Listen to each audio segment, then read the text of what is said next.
So, with another character at level 25, we have the obligatory requested video for 5 builds for Leader Ash.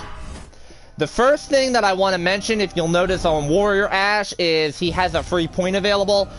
Industrial Strength is currently bugged right now, which means that if you max out Industrial Strength, instead of giving you 25% maximum health, it will actually reduce your maximum health to 100 below what your maximum health is. So for a warrior at 1300, it would be reducing your maximum health down to 1200 as opposed to actually giving you the bonus.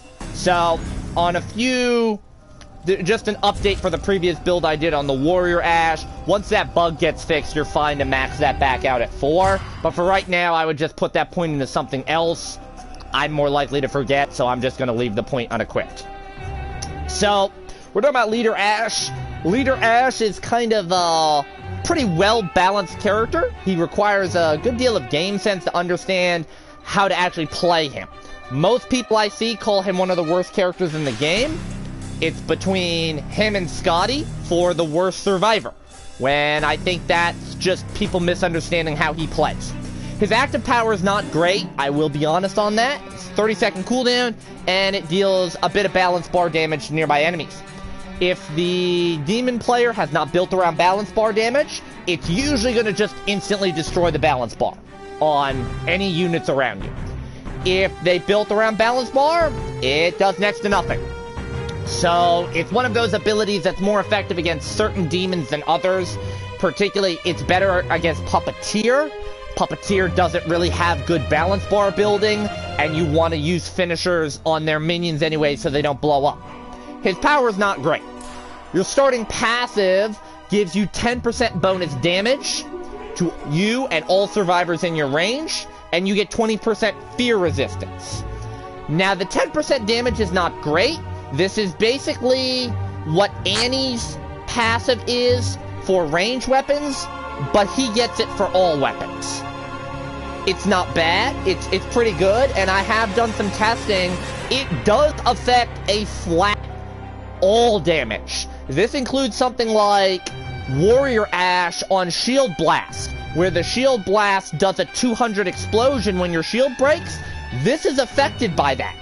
So it actually will do 220 instead. Which, in my opinion, the fact that basically any damage that is done in the aura goes up on the survivor side, that actually was a little bit happy, even though it's a bit niche of a situation where that's useful. The fear resistance is not that noticeable, but it does become noticeable in situations where the opponent is actively trying to fear you. If you're just running into fear traps left and right, the impact is a bit more noticeable than on some of the other leaders. That being said, you're primarily running this for the damage bonus. At level 10, you start the match with the chainsaw. This just simply makes you so you're not unarmed. I thought this was just a nice passive effect. The more I started grinding him, the more I realized this is actually really good. Because starting with the chainsaw, which is one of the better melee weapons in the game, the only real disadvantage to the chainsaw is that there's only 3 characters that can use it in the game.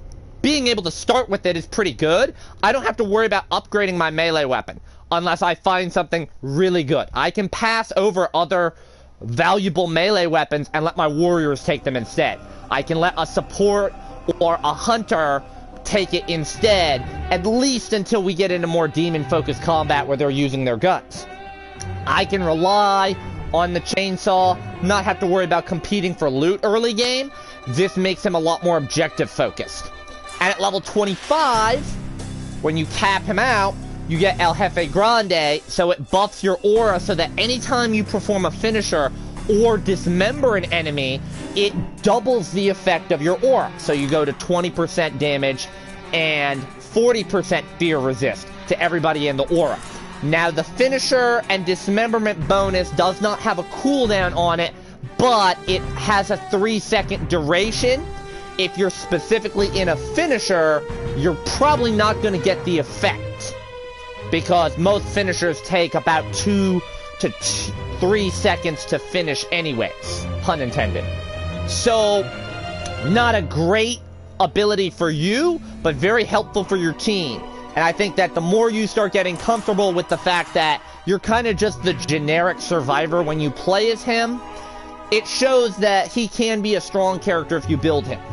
Now, in terms of your actual builds, the first 2 builds we're going to do like normal are your basic beginner guides as you're leveling the character to level 10. And we're going to explore the core part of the leader tree that all your leaders are really going to build into before we dive off into some others. So first off, your first build, you're going to max Great Influence off the bat. This is going to be on all your leaders. This is pretty commonplace. Bigger aura. The larger your aura is, the more allies are affected by it. You go from a very teeny tiny aura to a relatively decent size aura if you want to round it up to 50 feet. So, a little bit less than the size of an objective, to be honest. So, if you're in the center of the dagger, everybody in that aura is going to get the benefit to it. Very helpful for kind of controlling the flow of combat. Now, from here, you have 2 things you're going to want to build on. The first thing you're going to want to build is Industrial Strength. Normally I would max this, but where I mentioned earlier the bug on it, I'm only putting it at 2. Normally I would put it at 3. So for the purpose of the video, I'm going to put it at 3, but I'll be taking it off at the end.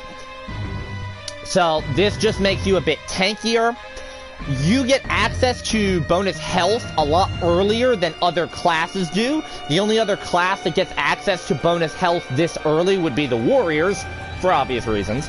So the fact that you can make yourself quite tanky earlier than other characters does make Leader Ash a better beginning character to learn, just because you can have a bit of extra tank power, and your weapon stats are going to be the same. Leaders don't have any buff or debuff to their melee or range weapons, unlike Warriors, which lose a lot of range weapon damage, and unlike Hunters, which lose a lot of melee weapon damage, or the supports, who lose all of them. So even though the supports technically can get more health than leaders, it is more valuable to invest early into the extra health here, because as you level the character up and become stronger, at least on your leader, it's a nice benefit to have early game. The next thing that you're going to build on is you want to start working on your support tree. A lot of the builds I see on leaders completely ignore I can still help. And in my opinion, that's probably the single best ability in the entire leader tree. Why people are not focusing on this ability, I don't know. But essentially, you're going to start working your way there. Once you have your aura increased and your health increased, you want to start working down this tree early on. Artful Dodger, I would max that out. This makes it so that instead of getting 2 dodges, you can get a 3rd dodge. If you put the stamina points in your pink F tree, I'm not quite sure if you get the 4th dodge or not, but at the very least, it's less of a time you have to wait for your stamina to recharge before that. This is good. This allows you to play as a lot more of a defensive-focused character. And again, comboing this with Industrial Strength early in the game, as you're playing your leader, gives you a lot of sustain and a lot of tanking power early game. Early as you're playing, as you're leveling your character, you have to look, having this max, you know, this is level 9, you have more stamina than most of the other characters in the game by this point, except for Hunters. And you have more health than the other characters in the game, except for the Warriors. So even though later game, as other characters level up, you get less value out of this, this is very impactful for getting those levels up quickly. The next thing you have is Deep Pockets ammo. A lot of people only put 1 point into this, just so that they can access the next part of the tree, which is I can still help. I would recommend you maxing this. The extra point is 10 extra ammo per weapon type that you can carry, and you're going to be using this on all of your characters, because you can drop ammo for your teammates. You should be picking up any ammo anyways. So having the ability to carry more ammo means you can kind of just sit there and hold everybody's ammo for them until a point fight breaks out, and as your hunters run out of ammo, as your supports run out of ammo, you can just drop whatever they need, even if you are sharing ammo.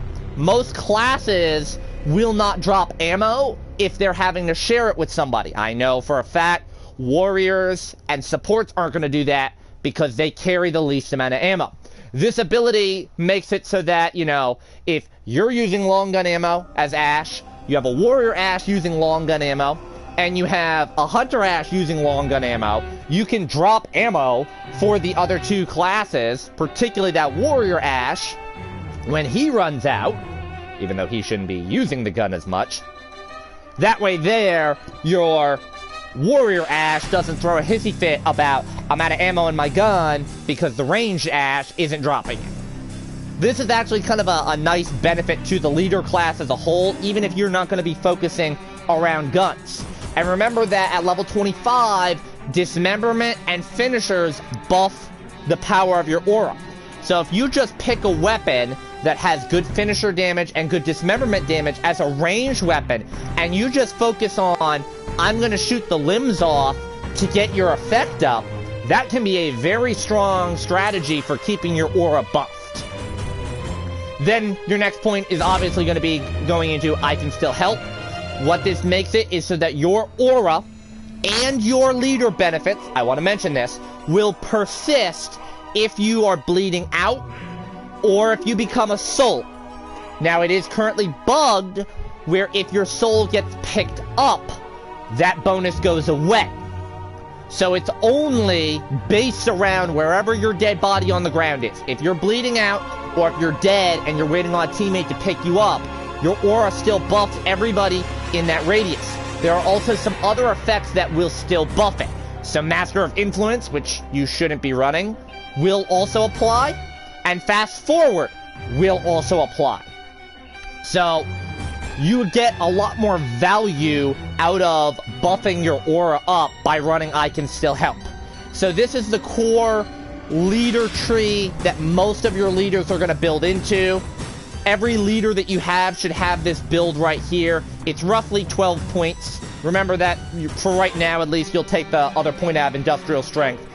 Now we can work on the specialty builds a little bit. So the first build that we would talk about is going to be a straight melee build. This is very good for Chainsaw. This is, I don't really care about my level 25 for the finishers and the dismemberment. This is strictly me have Chainsaw, me go swing swing type build. So 3 points on Seeing Stars, 4 points on Devastating Force, 3 points on The Last Word. You have 3 points left over. Doesn't particularly matter where you want to go with this. You could maybe put the points into at least a point or two into Echoes of an Aura. This makes it so that teammates will get the benefits of your aura for a small duration after they leave its range. And this effect does reset. So if you have a teammate that's playing right at the edge of your aura, they'll be able to keep resetting that.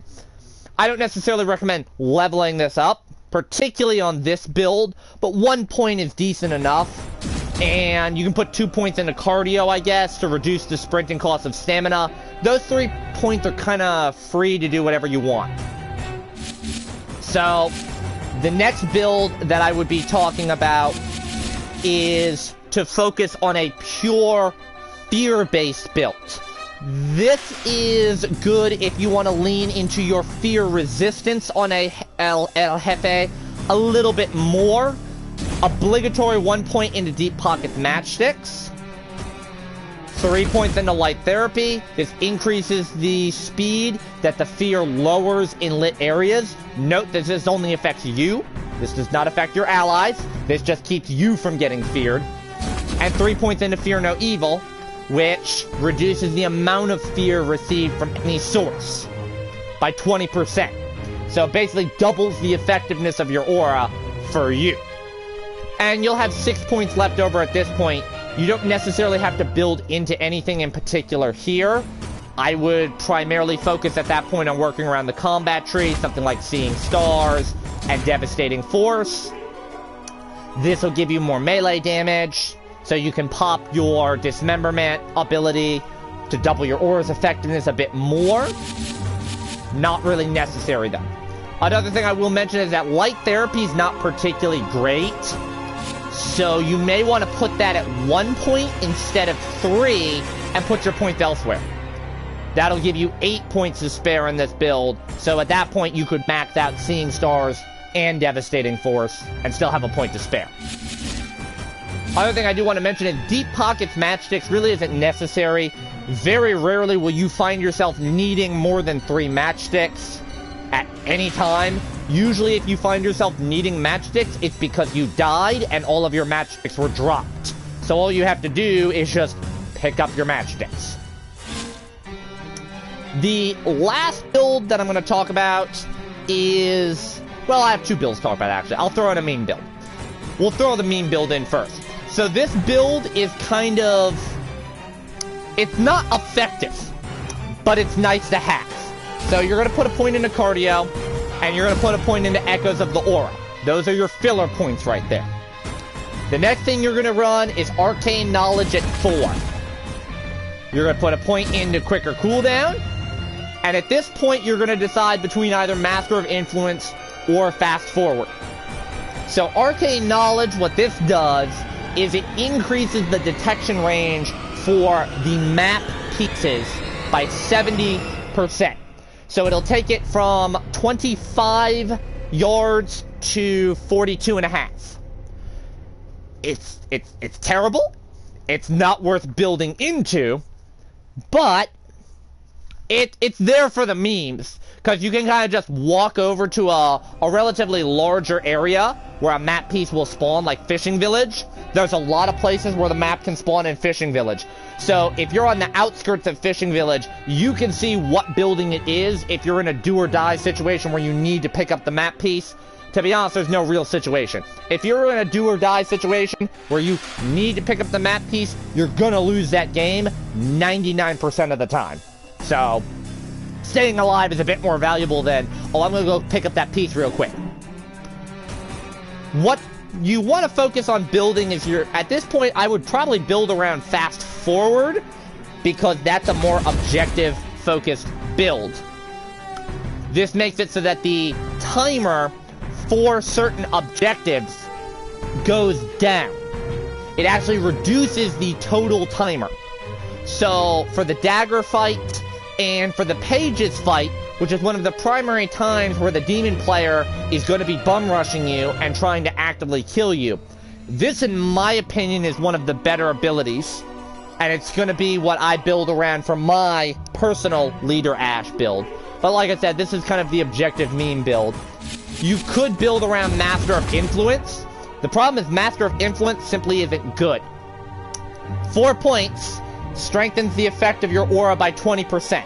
Now that doesn't increase your aura from 10% damage with El Jefe to 30%. It increases it by 20% of its total value.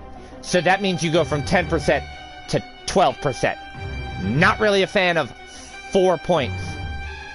Okay. Not really a fan of 4 points for 2% damage. But that's the meme build for this tree. My personal build is kind of a hybrid. So I put 1 point into Auras of the Echo, and I put 4 points into Fast Forward. Auras of the Echo you could build around a little bit more, but I'll come back to that in a minute. The Fast Forward timer is really good in my opinion for being able to actively reduce how long a match can take. And that extra duration can be the difference between life and death sometimes. Then, my remaining points I'm going to build around melee, because I spawn with a chainsaw. This is the build I would normally run, and I would have 1 point left over, where this can be kind of a filler point. You can put it into the last word for extra combo damage. In my opinion, it's not that helpful, because you want the finisher at that point. You could put it into stopping power. This just gives your ranged weapons a bit more balanced bar, so you can get finishers with them easier. I would not build around Reinforced Amulet.